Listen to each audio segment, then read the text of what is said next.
Bem-vindos a mais um vídeo do canal King of Analogies. E hoje o tema será sobre Sailor Moon. E será não só sobre Sailor Moon R, como eu tinha até planejado lá no grupo, mas também vou tentar falar um pouquinho sobre Sailor Moon Crystal. Vamos começar pelo Sailor Moon R. O Sailor Moon R ele é composto de 43 episódios. E ele não tem muita enrolação, assim, ele é até um Sailor Moon rápido, se formos ver, pois ele não é o mais longo, não é tão longo quanto a série clássica. O fato principal é que ele começa com uma saga filler. Então sim, aqueles 13 primeiros episódios do Sailor Moon, eles são basicamente fillers. Porém, eles são até que um filler razoável. Ele não é um filler assim ruim, comparando com os fillers da atualidade. Ele é um filler que dá pra você assistir e se divertir bem. Eu gostava bastante desse filler quando era criança e hoje eu até revi ele recentemente e gostei bastante dele. Não consigo criar ódio desse filler, é um filler bem construído com começo, meio e fim.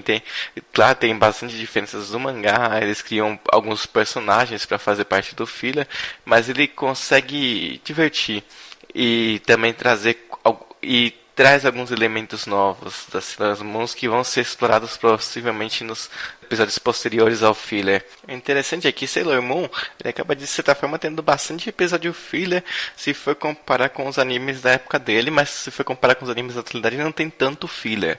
Ele tem, se pegar os 200 episódios, que é a soma das 5 temporadas de Sailor Moon, as 5 sagas, diríamos assim, dá em torno de 78 episódios fillers. E isso não é muito para um universo de 200. É menos da metade, em torno de 40%. Não é uma quantidade tão alta, mas é também porque ele é bem diluído entre as 5 sagas. Agora, voltando ao conteúdo da Sailor Moon R, o Sailor Moon R ele tem a introdução de uma nova Sailor durante o seu arco, pois o Sailor Moon clássico ele trabalha com aquelas 5 principais, né, que são a Vênus, a Marte, a Mercúrio e a Moon e a Júpiter. Não exatamente nessa ordem, mas essas 5 são as que são mais trabalhadas no clássico e são as principais, de fato, durante toda a história. Mas a Sailor Plutão ela acaba sendo inserida de uma forma bastante legal nesse novo arco. E também tem a que é tão roteada, que também é inserida neste arco do Sailor Moon R, que é a Chibiusa, ou Chibimun. A Chibimun, ela é toda... Agora vemos os spoilers adoidados. Aqui, a Sailor Moon, ela toma um rumo completamente diferente, pois começa na série R a ter viagens temporais, ter monstros mais poderosos, ter toda aquela discussão do que é o amor, do que é o amor para a visão das Sailors, o que elas pensam da sua relação com os seus amigos e como elas agem também. A Sailor Moon, o Sailor Moon R, ele é um pouco mais maturo, eu diria até, que o Sailor Moon clássico. O Sailor Moon clássico, ele projeta bastante coisas sobre o amor e a amizade, mas ele é muito, ao mesmo tempo, muito fantasioso. O Sailor Moon R, ele coloca questionamentos sobre os valores das Sailors e elas têm que lidar com esses questionamentos. Além de também ter colocado os vilões bem mais fortes, como as irmãs da organização Black Moon. A organização Black Moon, acho que eu vejo como um dos inimigos mais marcantes da série Sailor Moon, pois os Black Moons eles são bastante fortes, eles conseguem até dar uma bastante ênfase nos seus poderes e travam batalhas bem acirradas com as Sailors. E no final, o que acontece é que a gente descobre que ele é os verdadeiros vilões assim da série, que seriam basicamente o Príncipe Diamante e o Wiseman. O Wiseman, ele é ou o Sábio, que é o que foi traduzido basicamente para o português, ele é o vilão que ficou mais arquitetando tudo. Fazer uma certa comparação com Darth Sidious lá no Star Wars.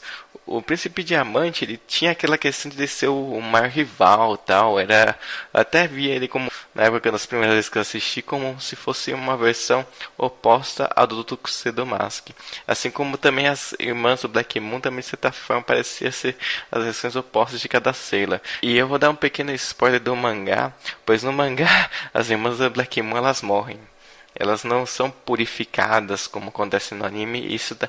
Acho que foi feito para dar uma certa suavizada na história e não deixa temeroso, tão terrorizante assim a história e tão chocante. Eu acho que o anime ele dá bastante diferença do mangá, assim, mas não por causa dos fillers, mas que ele teve bastante mudança assim para tentar torná-lo algo mais para faixa etária que ele foi feito, não tanto para uma coisa mais adulta. Agora comentando do Sailor Moon Crystal, o Sailor Moon Crystal ele é basicamente foi feito começou em 2014, até agora foram lançadas 3 temporadas de 13 episódios cada. Ele não teve o seu encerramento ainda, pois o planejado são 5 temporadas e ainda não se saiu todas as 5. Essas 3 temporadas englobam. Essas 3 temporadas do Sailor Moon Crystal, elas são bem mais fiéis ao mangá, e isso que é o ponto forte do Sailor Moon Crystal, basicamente. Pois o Sailor Moon Crystal, ele tem uma animação, de certa forma, que para alguns eu diria que é até pior que o clássico, em termos de animação, pois por causa de alguns erros infantis que a Toei comete na animação, que a gente percebe que dá uns sustos assim, que faz querer parar de ver o anime, às vezes. Mas o anime, ele tem um character design bem legal, ele conseguiu colocar uma trilha sonora bem interessante. O que o ferra mesmo é a quantidade de erros de animação só. Porque a história tá fiel ao mangá e tudo se encaixa perfeitamente. Ele é bem dinâmico e quase tudo se encaixa perfeitamente. Ele é bem mais dinâmico, ele não traz muita enrolação, ele vai direto ao que tem que acontecer no mangá, ele não dá muitos aproveitamentos na questão de aprofundar os personagens, pois no mangá, o mangá ele é bem superficial no desenvolvimento de personagem. Eu não cheguei a ler muito do mangá, mas pelo que eu percebo comentando de ouvir dos fãs, é que o mangá ele conta a história muito rápido. São 12 volumes o mangá, então a história ela é bem comprimida, se for comparar com o anime clássico dos 200 episódios. Esses que tem mais de 100 episódios canônicos, esse anime clássico ele consegue explorar bastante as personagens, conseguindo você entender alguns traços da personalidade dos personagens. Dos personagens foi ótimo. Consegue entender como elas são construídas e a relação que elas têm umas com as outras, todas as Sailors, e também a relação que as Sailors têm com seus parentes. Outro detalhe da Crystal é que eu não vi todos os episódios da Crystal, mas eu percebo que a Crystal ela tira o foco da Serena, pois o clássico ele dava um foco muito forte na Serena e um pouquinho na Marte. Então, tudo o que acontecia perto do ambiente onde a Serena morava, era tudo na escola da Serena. As outras tinham Sailors das 9 que estudavam em diversas escolas. Porém, o foco era mais nessas escolas da Serena e todo no ambiente da Serena. Agora eu percebo que na Crystal eles conseguiram abrir um pouco mais o horizonte de visão da história e não ficou todo em cima da principal. O que até ajuda um pouco para você tornar uma trama mais agradável, não ficar toda hora só na principal. Voltando à série R ela é muito legal pela questão toda essa viagem de tempo, tem os efeitos das luzes. As lutas são bem mais emocionantes, assim. Eu acho que vale a pena você ver a série R, mesmo quando se você for ver a clássica. Se você quer ver toda a clássica, eu recomendo que você até que não pule nenhuma das 5 sagas. Você pode até pular os fillers, porque são uma quantidade até considerável de fillers, não é muito alta, mas é considerável, e ainda ganhar um pouco de tempo. Mas acho que se você for ver a clássica, veja ela inteira, não pule nenhuma saga. A saga da clássica ela tem bastante variações e consegue desenvolver bem as personagens. A Crystal, até que eu gostei do que eu vi da Crystal, mas é aquela coisa, se você tá com pressa de conhecer Sailor Moon e ver todos os momentos das Sailors, mas não tá com pressa de ver o final da história, vai pra Crystal. Agora, se você quer ver o final da história e quer ver o que seria pouco do final, porque dizem que a Sailor Stars ela não é um final fechado, pois eu não vi Sailor Stars ainda direito, mas dizem que o Sailor Stars não é tão fechado. Então, se você quer conhecer todo o legado da Sailor Moon, é importante você ver o clássico e todas as 5 arcos primeiro, desde o Crystal. O que eu posso mais falar? Sailor Moon, eu acho que foi muito importante ter trazido para lista dos 52 animes, por quê? Porque Sailor Moon foi o primeiro shoujo a ser passado totalmente assim no Brasil. Teve alguns antecessores, como Princesa e Cavaleiro, ele não foi tão... não pegou tanta popularidade quanto Sailor Moon. Sailor Moon chegou a ter bastante popularidade, foi bastante fandom bem grande, assim. Eu diria que foi até um dos maiores fandoms de anime shoujo que se tem até hoje, vem de Sailor Moon. O Sailor Moon ele também traz bastante a questão do amor e como a questão da amizade entre as mulheres, e traz bastante a sensibilidade, assim. Alguns shoujos você não sente tão bem assim, e o romance de Sailor Moon ele tem um romance simples. Aliás, o que eu acho que encanta em Sailor Moon é a simplicidade. Ele não é um anime de você pode até fazer dezenas de teorias, imaginar diversas coisas, mas ele é um anime simples. Ele não viaja muito na maionese, ele não vai muito longe do que você quer. E agora eu tô embaralhando as cartas para ver qual que vai ser e como o Sailor Moon tá dentro dos 4 shoujos que eu pretendia trazer na lista dos 52 animes, eu só tô embaralhando as damas. E a dama que vai sair é a dama de copas. Até que encaixa bem com Sailor Moon, pois a dama de copas ela encaixa bem com essa questão do amor, que é o amor que é mais discutido nos dramas de Sailor Moon. Tanto a questão da relação de fraternidade entre as Sailors, que são todas unidas para vencer os seus inimigos, e também tanto a questão do amor entre a Serena e o Darien, que no original são a Ozagi e o Mamoru Chiba. Aí fica a curiosidade que o Mamoru Chiba no Japão ele foi dublado pelo mesmo dublador que o C de Pegasus, o que torna uma coisa meio engraçado assim quando eu descobri depois de um tempo. Bom, então a carta que saiu pra Sailor Moon foi a Dama de Copas. Com isso a gente consegue perceber esse aqui, o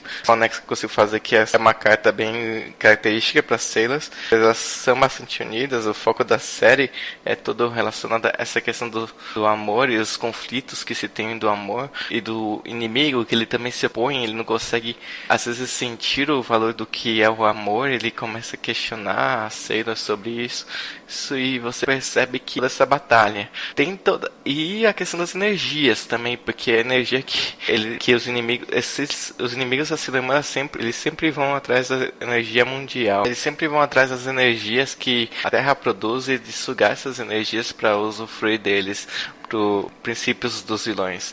E essa rainha de copas, ela também consegue você fazer um nexo com a rainha Metalha e com a rainha Beryl, mas elas são as inimigas que eu considero mais marcantes de todo o arco Sailor Moon. Eu não vou dar tanto spoiler e falar das outras sagas, que é a saga Super S, a S e a Stars, principalmente porque eu não vi a Stars, e também o que eu posso dizer da Super S é que na Super S é que você completa o arco de todas as Sailors, assim. A Pluto ela é revelada na R, a Netuno e a Urano são reveladas na S, e a Saturno também. Então, quando você chega na Super S, você já tem as 9 completas. E eu só vou avisar aqui na descrição do vídeo, eu vou deixar o link dos 5 podcasts do J-Wave, onde eles dão uma aprofundada bem maior do Sailor Moon, pois lá tem mais de 4 horas de podcast só falando sobre o universo Sailor Moon, então você acaba aprofundando bem mais do que tem aqui nesse vídeo. E também traz toda uma questão de como foi construída a dublagem de Sailor Moon, pois a dublagem de Sailor Moon ela é muito boa, é uma das melhores dublagens que assim está no meu top 5 de dublagens de animes brasileiros, de todas as suas variações de evolução, troca de elenco e tudo, tá dentre as melhores dublagens. Sailor Moon ele traz toda uma questão de uma formação bem forte pro que foi o mercado shoujo de hoje também, pois o mercado shoujo ele é bem diferente do shonen aqui no Brasil, pela questão do boom do mangá shoujo. Ele aconteceu recentemente, nesses últimos 3, 4 anos assim, no máximo 5, pois o relançamento de vários mangás shoujos é que ajudou a ter maior intenção do mercado de jogar esses olhos pro shoujo.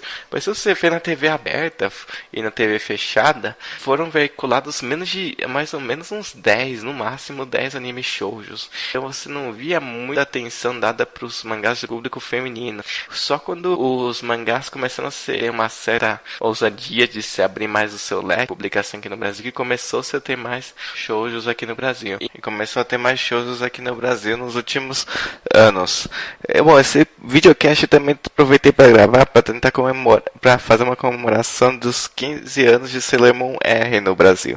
Pois a primeira exibição do Sailor Moon R foi em 2001 e em 2016 completou 15 anos para Sailor Moon R. Também vou deixar na descrição do vídeo o link para o SOS Sailor Moon, que é atualmente o maior fã-clube de Sailor Moon que tem no Brasil.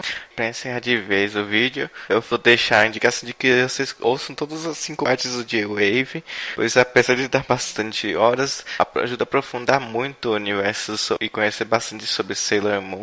Ajuda você a entender quais são as diferenças entre o anime e o mangá. Também ajuda a descobrir outros animes, pois eles fazem podcasts de diversos animes e também de bastante dorama e filmes também, bastante filmes de comédia que são bem engraçados.